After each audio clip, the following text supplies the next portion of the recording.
இருக்கு எங்களுக்கெல்லாம், பெண்களுக்கெல்லாம் இந்த டாஸ்மார்க் தான் பெரிய டாஸ்கா இருக்கு. அதை ஜெயிச்சு எங்களால வெளியே வர முடியல. நாங்க அதனாலேயே இந்த குழுக்களை கூட்டி நான் எப்பவுமே வற்புறுத்துறது இந்த டாஸ்மார்க்கை பத்தி தான் நான் வற்புறுத்துவேன். ஏன்னா என் பிள்ளைங்கெல்லாம் நாசமா போறாங்க, படிக்கிற பசங்க அவங்க எல்லாம் நாசமா போறாங்க. குடின்னு சொல்லி குடியை திறந்து வச்சு இந்த எங்க அப்பா அம்மா எல்லாம் போனாங்க, பரவாயில்ல.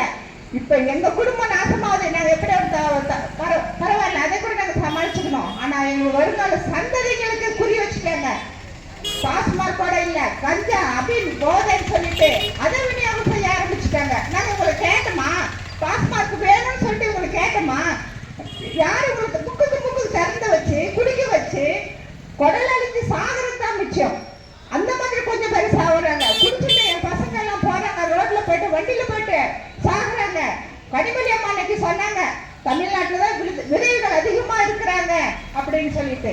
ஆமாமா, விதைகள் அதிகமா தான் இருக்கிறாங்க. காரணம் யாரு? அதுக்கு நீங்க தானே. நாங்க தொழிற்சாலையெல்லாம் குறைப்போம்னு சொன்னீங்களே, குறைச்சிங்களா? டாஸ்மார்க் கடையை குறைப்போம்னு சொன்னீங்களே, இது வரைக்கும் குறைச்சிருக்கீங்களா? ஆனா அதிகப்படுத்திருக்கிறீங்க.